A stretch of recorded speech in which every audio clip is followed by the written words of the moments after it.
how about this? I'm on my way back from the MOT centre for the retest of the Land Rover. And some really good points. It's driving really nicely. The gearbox is good. The heater's even good.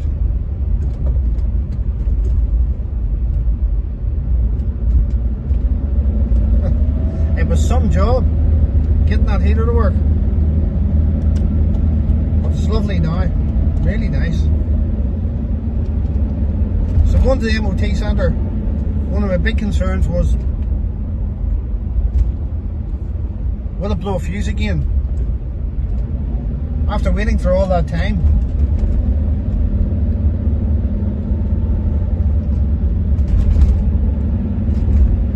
Or will the fuse stay alright and get it through the MOT? Well, here's the thing. Yes! It's now MOT'd for a year and driving good. So happy with that. And it is a good report from the Land Rover Discovery field find. So, had a little teething problem there. And I suppose you're going to have them. Two green lights come on, which signify either the SCE or the automatic transmission had a problem. But given the fact this Land Rover was laying in the field for 6 or 7 years, I suppose a bit of driving from my experience in this sort of car is going to help it a lot.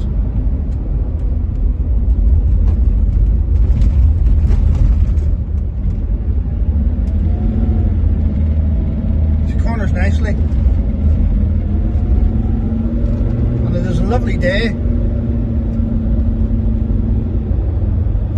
The last day of winter. So tomorrow I'll be taxing this car. I'm just on my way back from the MOT centre, so there's not much point in taxing it for one day. But I'll be taxing this car tomorrow and enjoy it going forward.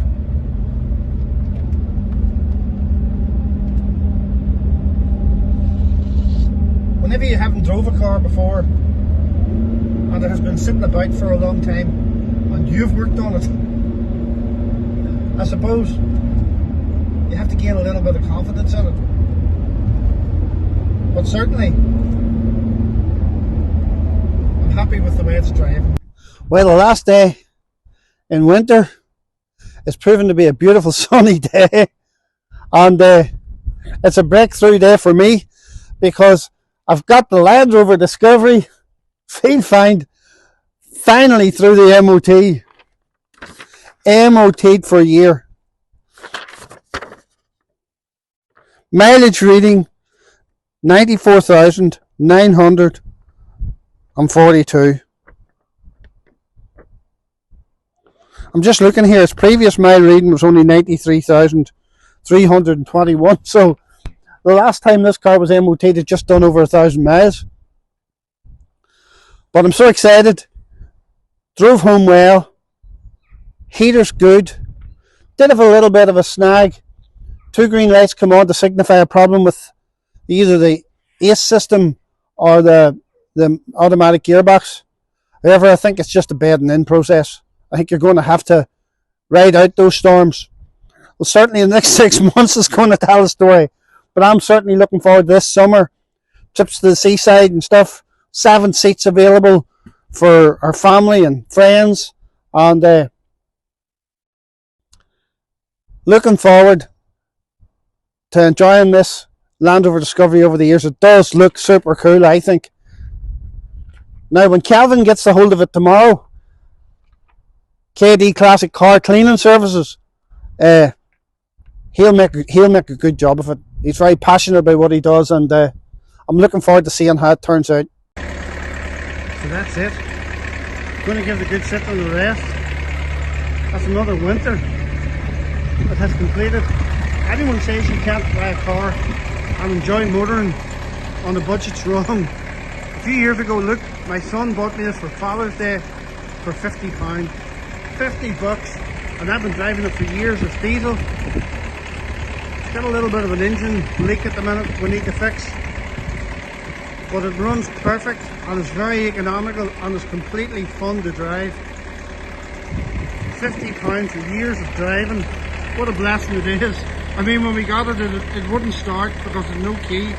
Went to Citroen with the logbook, got the key code, went to the locksmith, got the key for, I don't know, £15 or something, and there you are. Years and years of driving, very economical and good fun. So, enjoy the summer, Citroen. Give you a bit of a clean when you dry off. This bubble remover's doing anything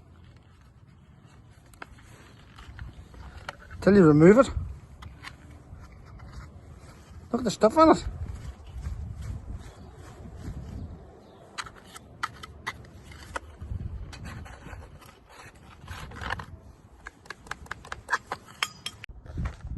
And the seats are coming on so good. Like, the seats in this Land Rover are amazing. The front one's just sort of let it down, but this wee bubble remover, give it time, it's actually fixing them, which is powerful.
Car ready for church on a Sunday morning. This is our first drive out on it. I tell you what, Kelvin has done a marvellous job of the paintwork on the inside. The seats have come up amazing. Look at that, from being all bally and stuff to being totally respectable. Headlining has been cleaned, all the old mildew and stuff around the door handles. And the sound system is really good in this car. I was surprised. I thought it'd be some sort of cheapish effort. And saying that, I'm no expert, but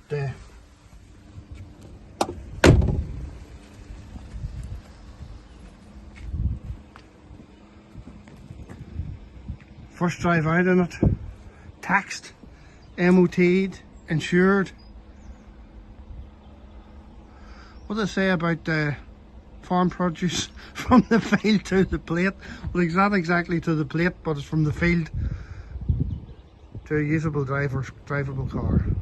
So I've been driving the Discovery for a few days now, and I feel irrespective of the fact that the previous owner put a XYZ switch on the automatic transmission, I think you still need to, either it's got damp or it was a second hand one and wasn't very good. So second hand sometimes works and sometimes doesn't, and this time it looks like it hasn't. Now, being in touch with Land Rover distributors and Land Rover parts people, and the prices for these XYZ switches are all over the place. But on the Disco 2 site on Facebook, I got a bit of advice about a company, Disco 2 Parts in Essex in England, that they will supply me with a reconditioned switch to suit my car. Now, my car being a later car has a different switch than an earlier car, so it's not just a matter of getting an XYZ switch and putting it on. From what I can gather, the earlier ones had a grey coloured back to them, and the later ones had a black coloured back to them. They're different internals completely, apparently. So mine had the black internals to it. So we need to get it off. It's very tricky. I mean, it's doable without the exhaust on, apparently. But I'll tell you one thing. It's definitely not a lot of room in there. And I'm going to have a go at it. I mean, it has to come off. And that's it. It needs to come out. I've done a deal for a new XYZ switch with Paul and Disco 2 Parts. And it's on its way. So I decided I would take mine out. And it reminds me of the joke about the gynecologist. He could decorate his house through the letterbox. I mean, there's not a lot of room in there. And this is what it looks like. There's two 10mm bolts hold it on. And through this middle bit, there's a splines go through this middle bit with a 13mm nut on it. Mine weren't particularly tight. I mean, whoever done it before didn't nip them up very tight. They were easy to get off. And this was just, you wiggled and wiggled and wiggled this to come off. It was a bit rusty, but just wiggled it and it come off. There's a bar that goes into this system, and people who know told me whatever you do, don't take it apart, because it's really tricky to get back on again. So I didn't. I just disconnected the rod that connects to this central spindle and took it off. Let's have a look. So I have got the XYZ switch off, and it connects to that spindle, which I've cleaned and greased. As you can see, this bar that's coming from the cable, I didn't disconnect it at all. It's still in place. I just took the nut off that bolt that's sticking out with splines on it, and the two 10mm nuts that hold the XYZ switch on, and got it off. Very tight for your hands. I mean, I put a bit of timber in here where the exhaust is to hold it over a little bit in order to get my hands in, and it's out. Getting it on again is going to be easy, I believe. That's what I'm saying. That's my confession anyway. But that's it out. Thank the Lord. The XYZ switch. We're going to find out just how easy peasy this switch is to fit. Apparently it's easy peasy, and I'm going with easy peasy. Easy peasy is good to me, so come on, switch, be good to me. I'll just show you what the switch looks like. But it's been delivered this morning very efficiently. The company involved in it, they're called Discovery 2 Parts. And they're from Essex in England, and the guy Paul was more than helpful, And I said if I had any issues to give him a call. And I was talking to him on the phone the other day, and he was more than helpful. And let the fun begin. So these are the instructions to fit this part, and this is the company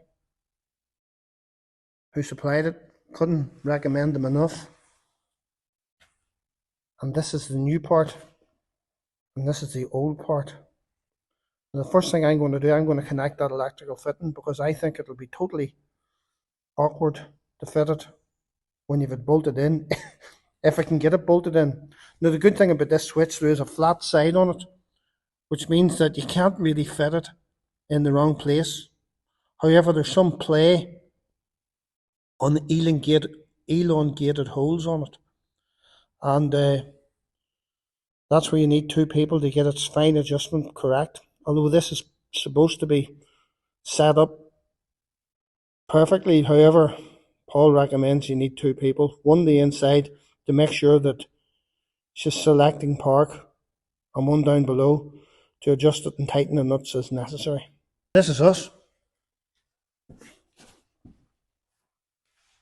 It's up in this lovely location, so let the fun begin.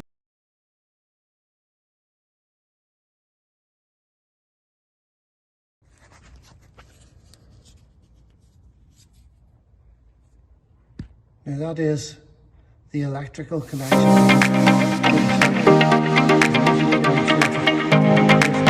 Over the top of this exhaust bracket and not underneath it.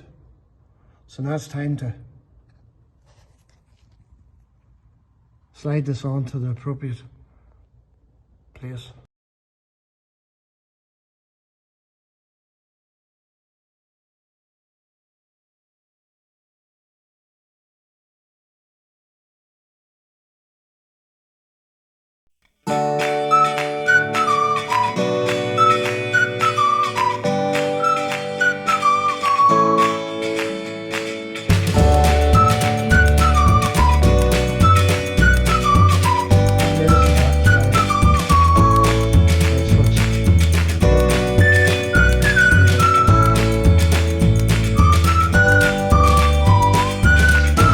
In place.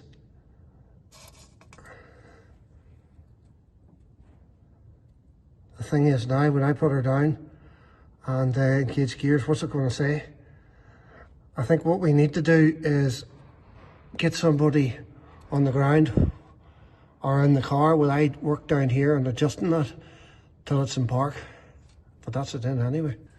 Another thing, I don't know if you can see it or not, but what come in this box from Disco 2 parts was this tube that you push up into the nipple.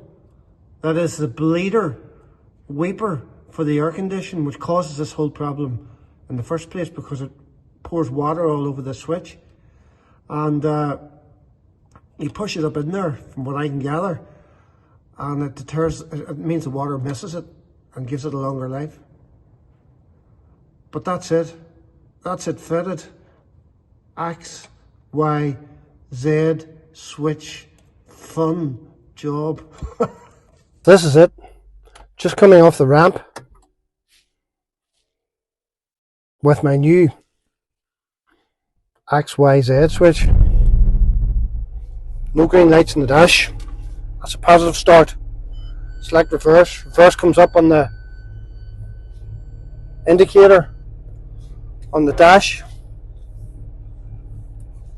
which is quite encouraging. By this stage I would have green lights on, especially if I've been sitting for a while.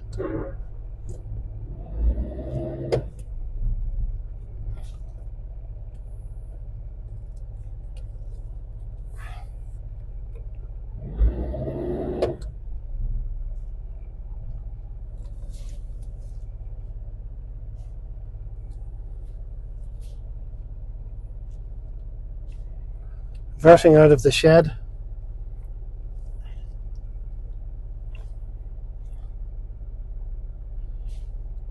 I mean, we need to give this a few weeks to make sure that we're sound, but certainly in that reverse there, it worked great. Now selecting D. D comes up in the dash, and away we go.